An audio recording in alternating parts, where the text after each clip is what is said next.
Da-da-da-da-da-da. Welcome to Thursday streaming, everyone, everybody. How you doing? Sorry, I have been inconsistent. It is my fault. Last night, took my wife for a joyride in a new vehicle. We got a new car yesterday, so hey, awesome. Hopefully you guys have been enjoying your week. Had a good week. Doing what you need to do, getting done what needs to get done, interacting, having a good time, and hopefully we can have a good time here. My name's, like I said, my name's Stuart Davis. I am the host of your show here, A Flawed Man of God, and this is our hangout. This is our place to come and chill and talk about the faith, talk about different topics, talk about current events sometimes, and right now work on our project. The current project of the current year, or current years actually, has been going through the Bible from Genesis to Revelation, just reading them a couple chapters a night and giving our thoughts and impressions as we go through it. One of the things that I found has been great for my spiritual growth as a Christian is reading through the Bible in order. Puts a lot of things in better context for you, helps you kind of understand where reference points better. It's just an overall gratifying experience because it kind of keeps you on task too. You're constantly moving to the next point, right? There's a goal in mind. I'm getting to the end. I'm reading, absorbing what I've got. But what I've found with this project and going through it as slow as we have, right? Because there's challenges out there to do the Bible in a year, read the Bible every night. You can get through it in a couple of months sometimes. Is sometimes you just read it, but when you read it and you talk about it with other people as you go through it, you learn more along the way. And so this is not just something that I'm sharing with you guys. This is definitely something that I'm getting something back. You guys will hear me, those folks who've been watching this channel for a while, said I get a lot out of this, even for me just running my own mouth, but also listening to what you got to say. And that's another part of this show. You have a voice too. Show is not about me. This show is about scripture, and you have something to say about it. We have a comment section. We are a small group. It is very small as far as YouTube channels go, in my opinion, anyway. But we'd love for you to settle in and have a good time. This is a very relaxed stream, and it's a place for you to kind of just share your opinions of what you're reading, what's going on, ask questions, maybe, talk about something maybe struggling with, want prayers about, maybe praise, lots of praise. We've got lots of blessings in our lives, and we need to make sure that we count those things. And just roll with that kind of stuff. And I want to hear from y'all. So please go in the comment section, say your piece, get your opinion out there, share your 2 cents worth. Or maybe we'll do $2 worth with inflation these days, and we'll have a great conversation. I promise you, if you put something in there, that I will read it and respond to it. With that said, let's get into it. Thad the Man is here listening. Wait, what? Listening, Kaz? Oh, Israel attacked Iran today. Okay. Haven't been following current events, apparently. I've had my nose down doing some work. So I saw that, and y'all know Christian Mario is a friend of this show. He's been on the show. He's a guy, I just love interacting with him. He's a great young voice for Christians of that generation. He's got a friend of his who's, I agree with, sometimes disagree with, whatever. But he seems like a decent chap. What is his name? Orthodox Luigi? Obviously there's a theme there, right, guys? He shared something the other day saying, if Israel attacks Iran's nuke sites, it's the beginning of the end, right? And that sounds like he's talking about the end times, and I'm like, that's a bit histrionic, right? Maybe it is, but it's not going to be the first time somebody attacked somebody else's strategic assets And look, I know that the Middle East is a hotbed for prophecy. It's a hotbed for violence. It's a um, hotbed for a lot of things, right? Then let's not get ahead of ourselves. Um, I don't particularly care for either's political structure uh, and religious beliefs, but you know you don't like seeing war start up. So we hope that everything can be um, settled and figured out. But yeah, neither nation has a track record of treating people very well, in my opinion. Uh Emmanuel Sorio, friends, I finally have a chance to listen today, ready to learn. God bless everyone. Emmanuel, always good to see you in the chat, sir. Always good to have you. I know you catch this on replay, and I'm thankful for your support and your presence here. It's great. I see it as Garzilla Retem Fright. Yeah. I mean, look, part of me, part of me gravitates to that. But then the other part of me goes, well, what's the what's the call collateral damage going on there, right? But neither is pursuing neither side is pursuing godliness in the way that we as Christians understand it. So, um, you just hope for the best outcome. God's will be done, and hopefully as few lives are ruined as possible. But there's a feeling of helplessness when it comes to kind of stuff like that. You can't really do much about it, and what are you going to do? What are you going to do? Just watch and see how it all unfolds. Pray. Yeah, remember the only victims in the squabbles are the citizens. I like the old quote from, and I don't know if they stole it from somebody, but this is just where I remember it from the movie Troy, which I think is a great movie. Movie Troy, where he says, "War is uh, old men talking and young men dying." Right? Politicians get us killed. So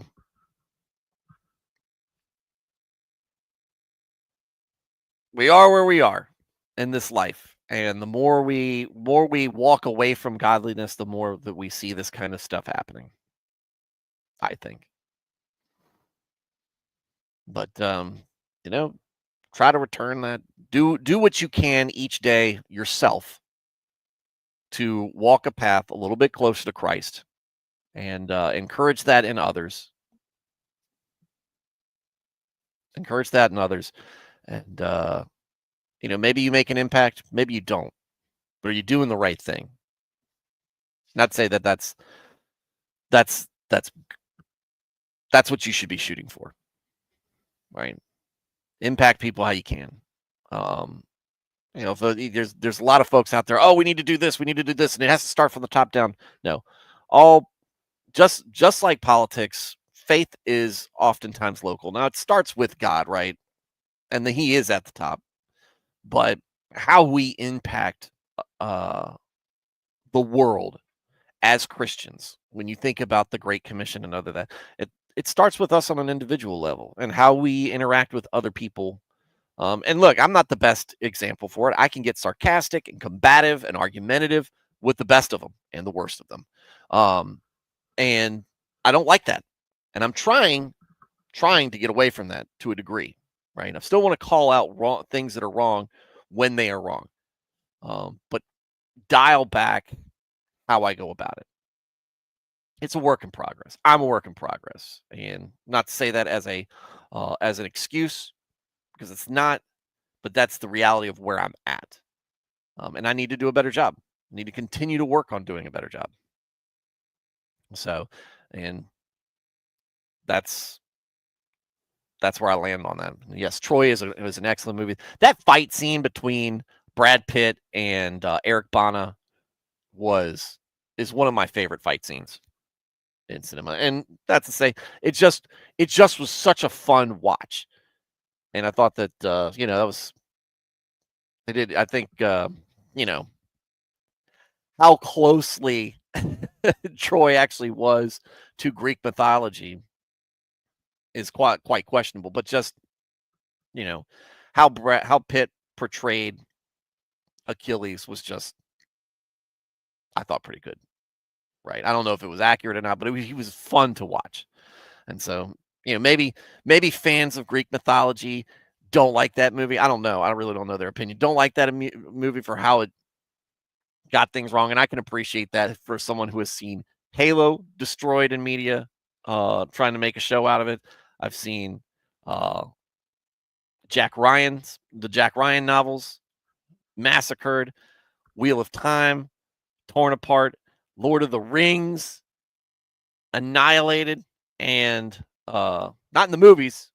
Well, The Hobbit a little bit, not in the movies, but in the show, and of course, The Witcher. All just sad, very sad. Oh, up there with the OG Gladiator fights, Star Wars Episode 3 fights. I've never seen Episode 3. Only seen the memes. 2 was so bad, I never saw 3. And 8 was so bad, I never saw 9.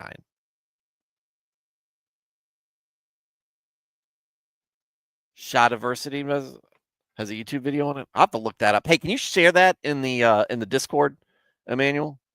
I'd like to do that. I'd like to see that. All right, well, let's get down to business, because this is only our second show of the week. Like I said, I've not been consistent in this. Part of this has been part of the inconsistency has surrounded my youngest daughter's sleep schedule, and I'm putting her down around the same time that I'm starting to stream. And sometimes she goes down, and sometimes it's not. It's just been something I'm trying to figure out. And obviously, taking care of my family comes before the stream. And like I said, I'm always thankful for you guys for being patient and understanding about that. And great. But at the same time, we also all understand this is a hangout for us, and this is not, or this is a project that we're all kind of doing together and working on together. And I'm, the one firing up the stream every night to put it, and you guys come when y'all can or when y'all want to, but it's relaxed, and part of that relaxed nature means we take care of priorities first. All right, so Isaiah 45, 44, 43, 42, 40. We've been doing them one chapter at a time instead of our normal 2-chapter pace, and that's just been because outside of the Michael Tate confession and apology, would it take it for what you will, that we discussed last night or Tuesday night, most of what we have been doing is getting a lot of discussion, a lot of information, a lot of stuff to think about and digest out of each chapter of this. As I said, I was always excited to get to Isaiah, books of prophecy, see how it was going to turn out. And so far, it's been very good. Very good. A little repetitive, and tonight's going to be a little repetitive too. But again, it's a reminder for ourselves. And I've said, and I know I've said it before, and which is a constant refrain on this show, but repetition is not a bad thing, especially when it comes to the word, when it comes to scripture, when it comes to faith, because it's like anything you're trying to get good at, any skill set that you have, anything that you practice, there are fundamentals that come along with it. And the more you think about them, the more you work on them, the better it is. Even professional baseball players still shag fly balls before games. They still throw the ball around. They still take batting practices. They've been doing it all their lives. They're constantly working on the fundamentals. Throw the ball, catch the ball, hit the ball. Same thing here. There's a lot more to it. There's a lot more at stake than just a game. So we should be taking it that much more seriously. And so, what we've been seeing a lot of in the past few chapters, really God sitting Israel down through Isaiah and saying, look, y'all's big problem has been idols. You've been, and again, it's still hard to believe that they do this, but at the same time, maybe me try to understand Israel is a singular nation surrounded by pagan nations that believe in things other than God, which are either false gods or demons, agents of the devil, if not the devil himself. And their practices were very similar to the same practices of the Canaanites and other inhabitants of Israel when it was still Canaan and God brought the Israelites in. Remember what we talked about, how the Canaanites and the inhabitants of that area were behaving and why they were getting kicked out. And it wasn't the Israelites being say, "Hey, go into this area, mingle with the people, and make it a better place." No, this um this people, this culture had become so compromised, or seemingly so compromised by what God described, that they were being punished very very finally by God, to the point where they wanted them wiped out, right? And you see similar practices surrounding them. And when the Israelites were wandering through the wilderness, they were meeting up with these people and they were being enticed by this, and it never stopped. And the Israelites never stopped um, falling into and succumbing to that temptation. And while their temptation seems odd, because you have a God who, remember, the presence of the Ark of the Covenant is there, right? You're only a few generations removed from the flight from Egypt. These wonders are very overt and in front of you. And your response to this is to go elsewhere. But think of the temptations behind it. The same temptations that you're dealing with today with pleasures of the flesh, right? Gluttony, jealousy, things that hedonism, and avoiding the consequences of hedonism, and doing it in a way that serves Satan's end, right? Child sacrifice, orgies, all sort of prostitution, all sorts of stuff. Now, and that's on top of the other things that were going on from time to time. I don't know how frequent it was, with defrauding your neighbor and all the other stuff that we deal with as far as temptations. But it all comes down to these vices that we have. And the Israelites have these vices, and we're no different in many respects. So when you read this, understand that this is not just direct. This might be prophesied about Israel, but it's also stuff that we struggle with in our own way. But in this particular case with the Israelites, it's worshiping false items, and God I think is really frustrated with that, to that end as well, going, God, what is wrong with you people? Like, I do all that. Like I said, there are only a few generations from the plagues and the walls of Jericho, right? And God is still blessing them. And they're still, and maybe they've just grown that complacent. But even before that, even during all these great things in the Exodus and Joshua and Judges, and when God has shown himself to everybody, they still struggled with idols. And God is, I imagine his frustration, like, it's just me, right? None of these people can stand against me. None of the gods that they worship are oftentimes things that they made themselves. Oh, look, I made this statue out of twigs.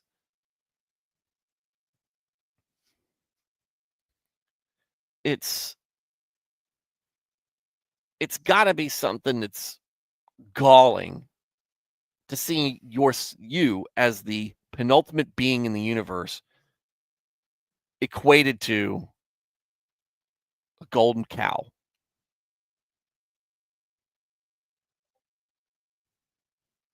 And when you represent all that is good and wholesome being left for a being that wants blood sacrifice, child sacrifice, and all sorts of hideous things done in their name. And when you see this nation of these people that descended from men that you saw good in, with Abraham, flawed men, right? Abraham, Isaac, Jacob, Joseph.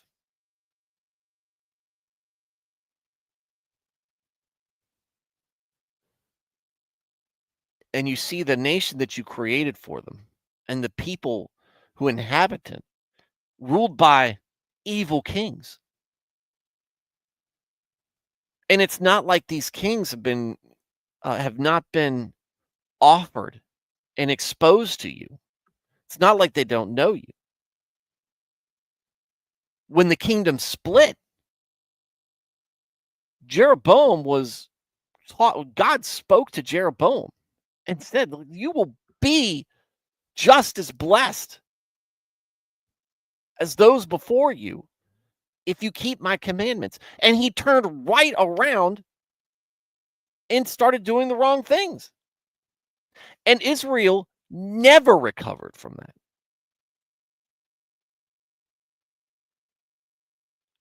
And Judah struggled mightily with it.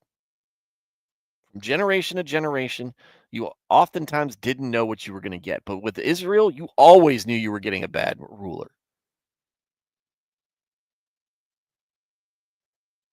You hate to see it. Emmanuel Osorio. God, for the 15th time, put the VTuber down. It's just a Chinese cartoon. No. Yeah. Abandon the VTubers. All right. It's weird. Okay. It's weird. It's like the next step down from AI stuff.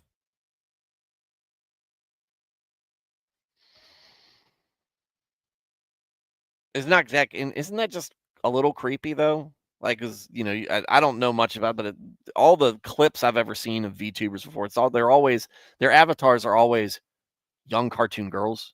At least that's the impression I get out of that. That's not creepy to people.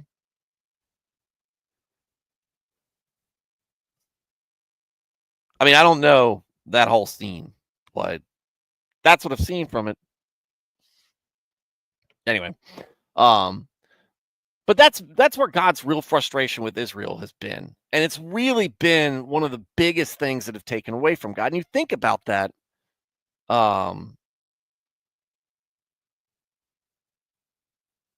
when you think about that,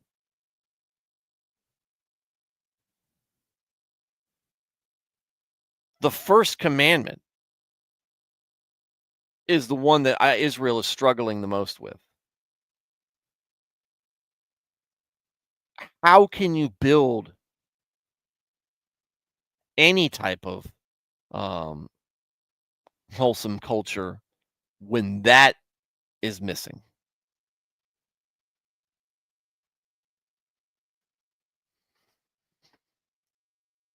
And so God is rightfully just kind of saying, "Hey guys, y'all got to we got to let's start from square one. All right? Understand it's just me.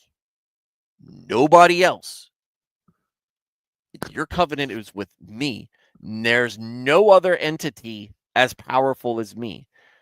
And he has done things like try to prove otherwise. Prove me wrong.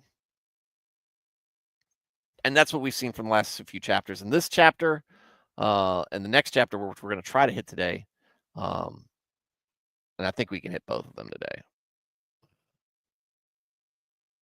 We'll see how that follows up.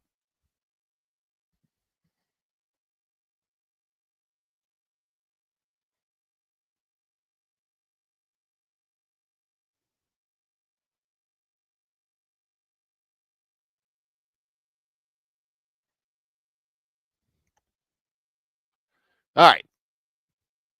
Babylon's idols and the true God. Bel has bowed down. Nebo stoops over.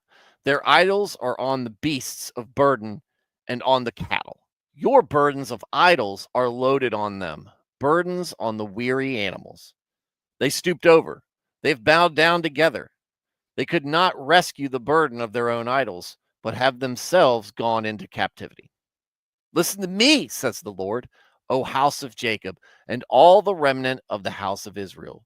You who have been carried by me from your birth and have been carried in my arms from the womb. Even to your old age, I am he.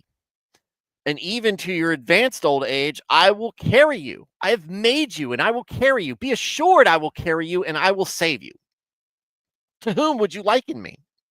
And make me equal and compare me, that way we may be alike.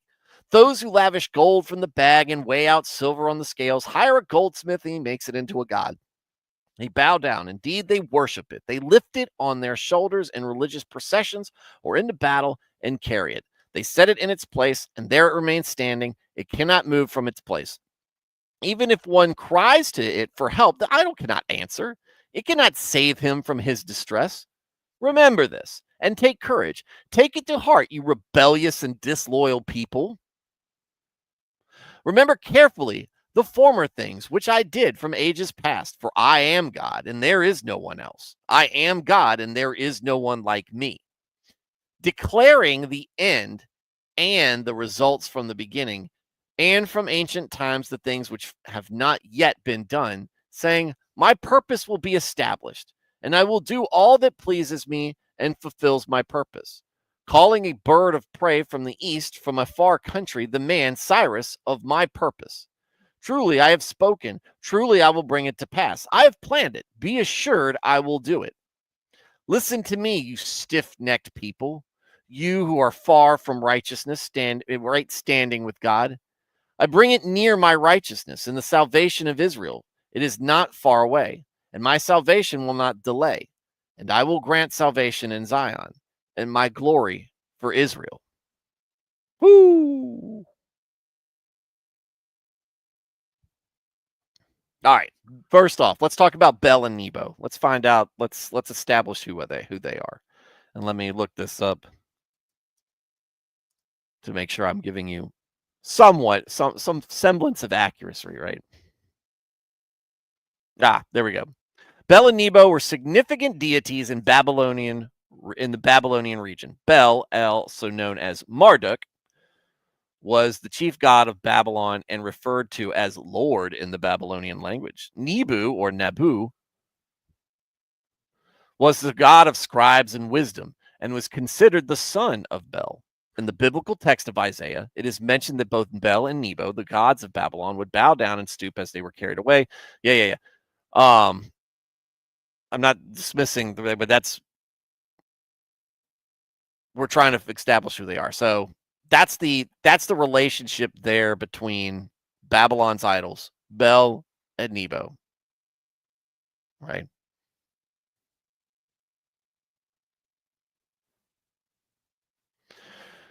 You put them you put the weight of them You put the weight of your idols on how you go about your life, and all it is added weight, right? And the more you pile on, the more your belief and more you faith that you put on these idols, the more that weight. And that's what I'm getting out of this. I could be reading this wrong, but that's kind of what I'm gathering about this.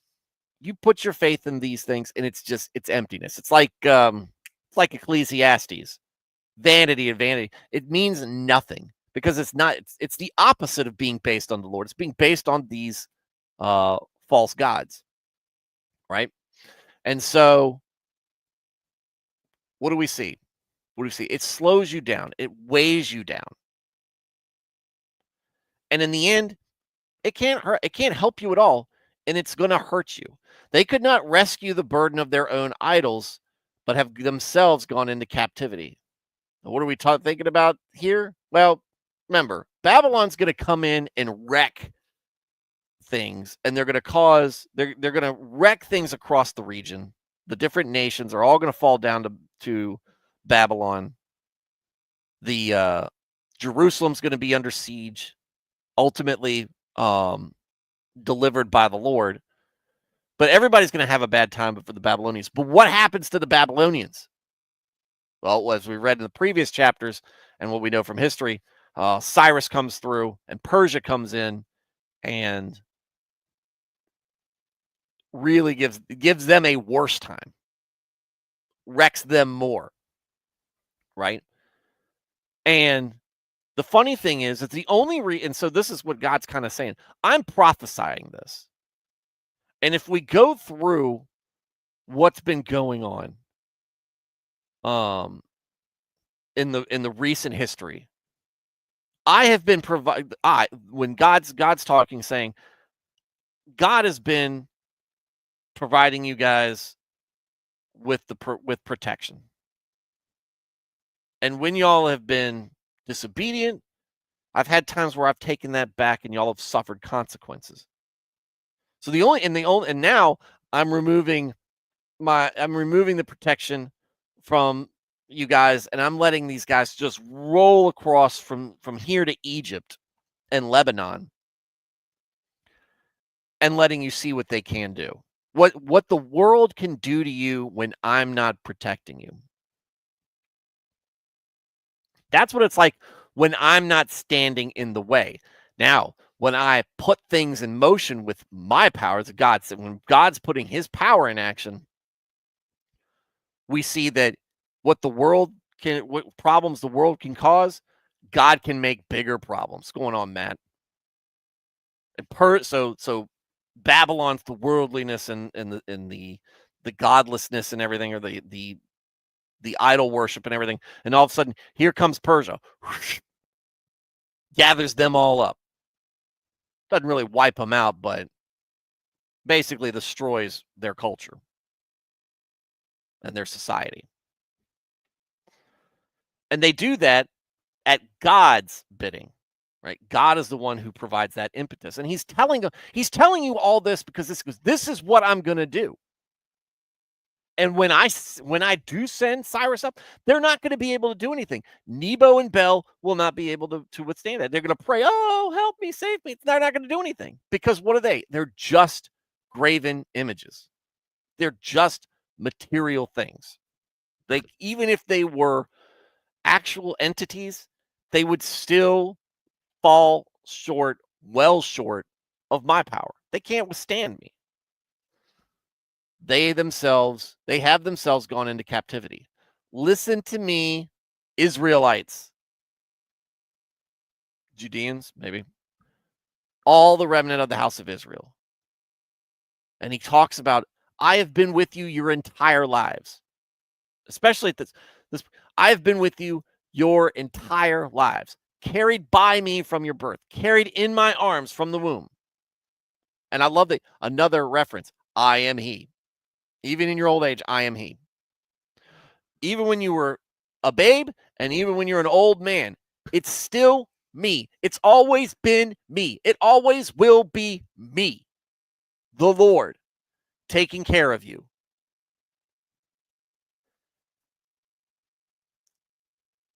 and I will continue to carry you. I have made you, and you need to have faith that I'm going to do that. And if you doubt this, if you doubt that I'm the only one who can do this, who else is out there? Like he said, who would you liken to me? Who's going to be my equal? Tell me. And again, he goes, oh, gold, silver, all the precious metals and stones and whatever. You can carve it into whatever you like. You can design it however you like, but it's still just a thing you made. Kind of like the mess of your life. It's a thing you made. And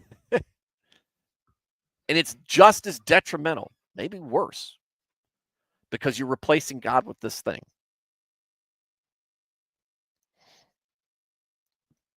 And I like this and he kind of says this in your, and I know if I'm thinking of the Ark of the Covenant, the Israelites are probably thinking of it. He said, look, they make this thing out of gold and silver.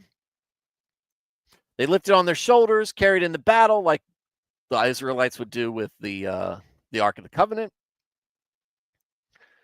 And it doesn't do anything. Whereas the Ark would. In perhaps just as dramatic a fashion, maybe not, maybe more subtle, maybe more overt than we remember from Raiders of the Lost Ark.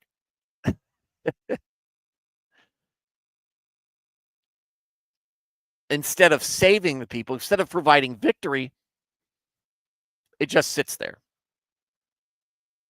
And while the people are, while the troops are getting smashed and stabbed and overrun, routed, they'll cry out for help and salvation, and it's just going to sit there because it's just a thing.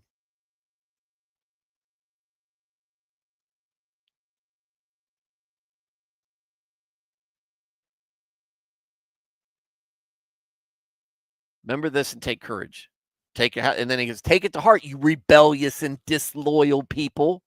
I'm looking at you, everybody, including myself. God knows. God knows. That's from our seemingly our beginning, rebellious and disloyal. And you think back, the stiff-necked and stubborn people. Remember carefully the former things which I did from ages past, for I am God and there's no one else. Again, we see it again. He's God. Full stop.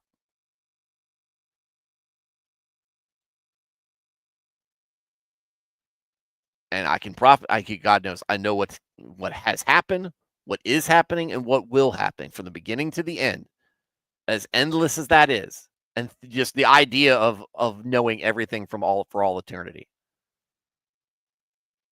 Yeah, Emmanuel, it's like saying, behold, look at the pet rock. It's going to protect us. It's not going to be like Space Jam with Michael Jordan's special stuff, right? The placebo effect's not going to save you. If God's against you, none of that's going to work.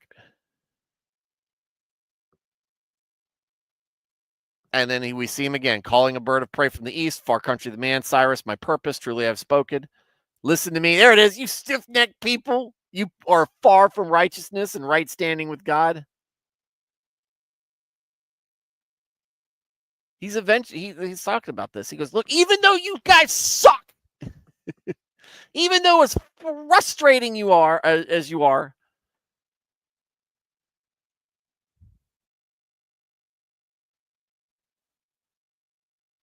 even though they're doing that, I'm still gonna carry you, because he says, I'm gonna carry you, and I will save you.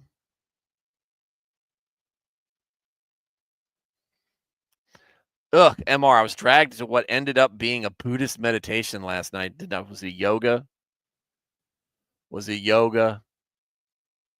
I did not participate and prayed the whole time. Lol. Yeah, I hope you prayed for the souls of everybody there. Was it yoga, MR? Look, I'm not going to blame you for stretching.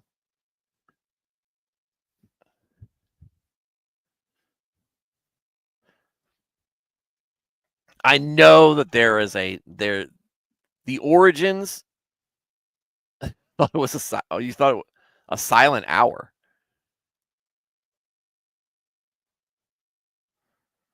Interesting.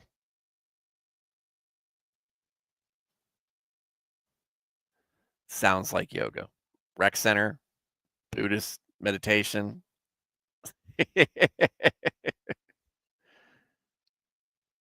Facebook's being dumb.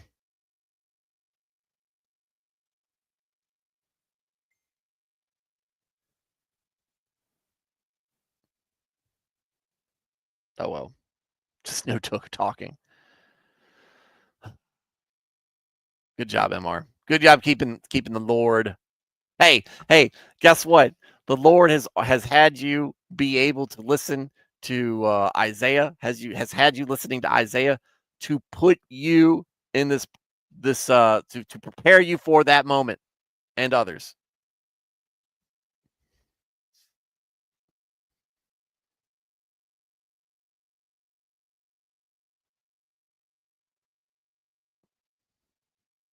All right. Move on to 47. Lament for Babylon. See, look, guys. Babylon's done horrible things. Probably horrible people. Believing in horrible gods. Gods. Lowercase g. Alleged.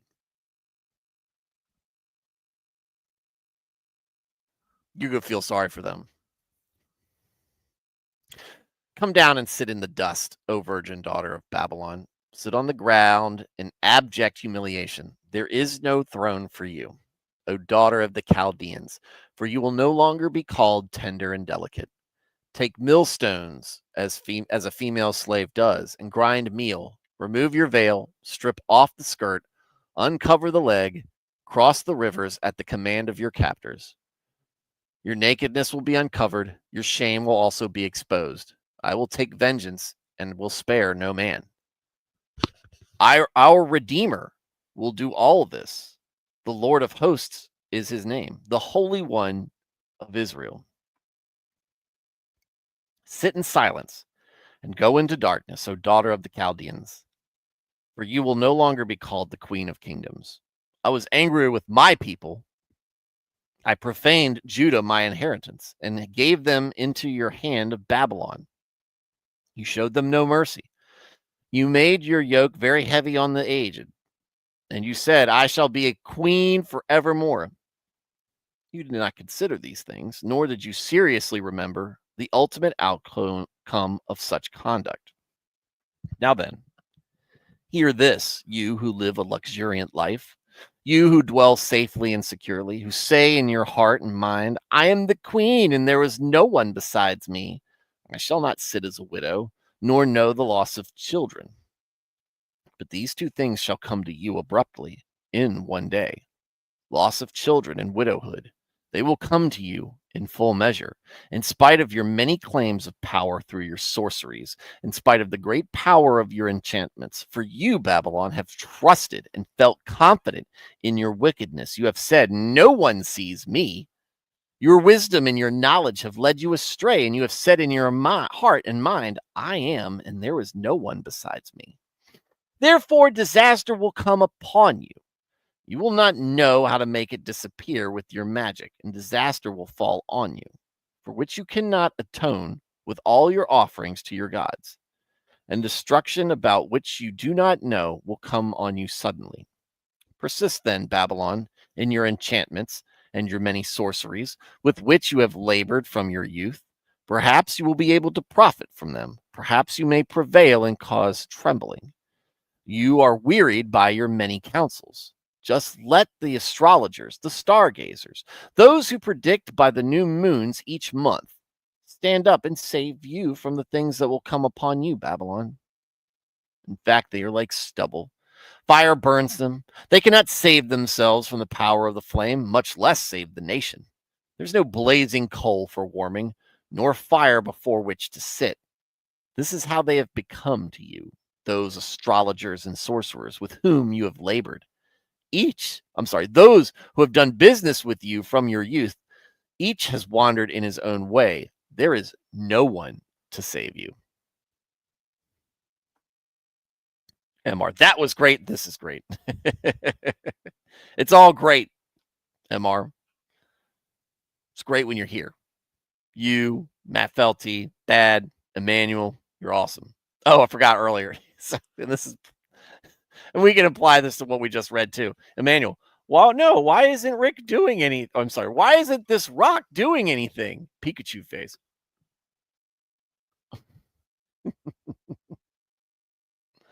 But for real. And now, so this is the thing. So this is God going. He likens Babylon to a woman, right? Who has basically grown soft in many respects.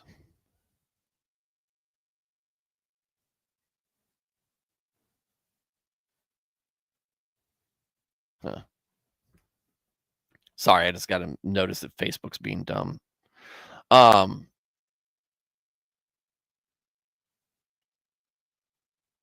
He describes Babylon as a woman, and then saying basically you're soft, you virgin daughter, very very pure, very tender, and yeah, that's not going to stay that way. Then he describes her as being taken and enslaved and humiliated, and it sounds like raped and used and abused. Your nakedness will be uncovered and your shame will also be exposed. This is language that I've heard other people use or say and describe in other contexts in the Bible describes rape. Is that the case? I don't know. But it kind of, with the tone we're reading in here, kind of points in that direction. And God saying, vengeance is coming for you, and nobody's being spared. And then it says, our Redeemer will do all this. The Lord of hosts is his name, the Holy One of Israel. It's like, it was me. It is me. As much as I've and it is, I liken a lot of this to basically someone saying, you have let these evil people corrupt you. So I'm going to when he's talking about Israel, right, in relation to what's going on, you've let these people corrupt you. So now I'm going to remove my blessing from you and let them, this evil, really show you how it ends up. And then after that happens, then I'm going to take care of them too. You're getting punished, everybody's getting punished, and then they're going to get punished even worse.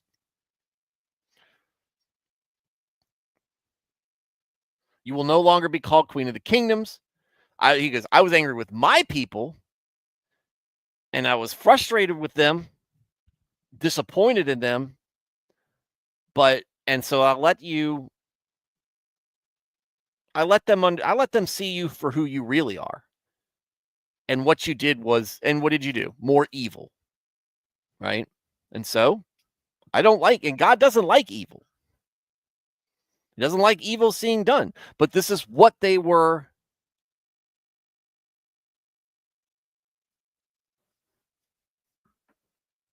This is what we were doing. This is what they were inviting in. So I'm like, here's a taste of what it is.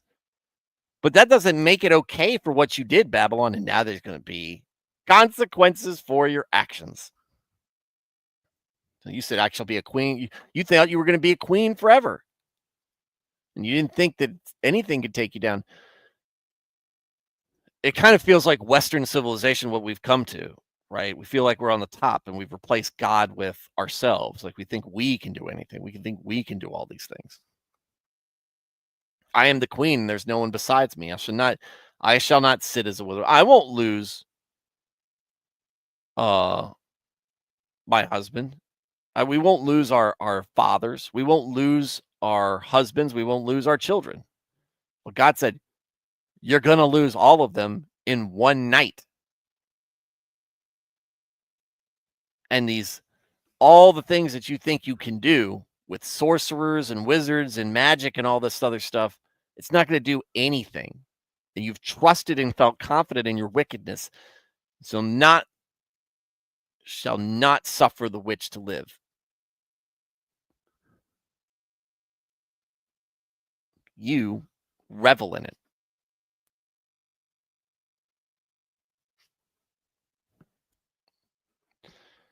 And it's led you to nothing but lead you further away from me. Not that you ever started close to me to begin with, but now you're getting further and further away. Therefore, disaster will come upon you. And you can't, and the magic won't help you. And you won't, and your offerings to your false gods and devils won't help you. In fact, they'll probably enjoy it. And it's going to happen. It's going to happen quick, and it's going to happen fast. Life comes at you fast, as they say. But keep doing it. Keep doing it, because that's what you're going to do. That's all you're going to do. That's all you know. And you're not going to change.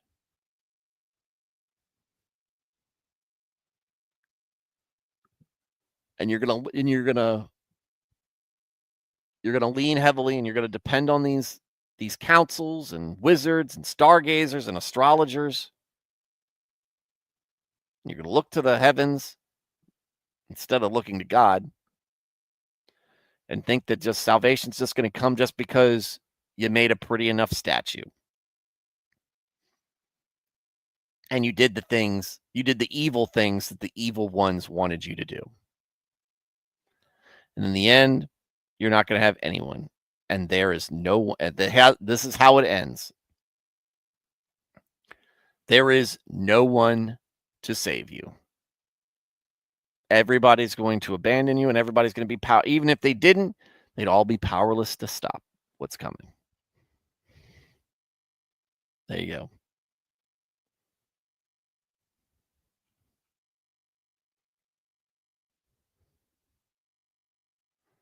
And just for the footnote part, Chaldeans is the ruling tribe in Babylon. Right? We know that Babylon is Iraq. We know the Chaldeans. We eventually become some of the oldest Christians.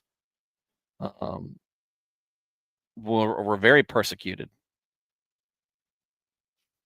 in Iraq especially after the fall of Saddam and the incursion of ISIS. So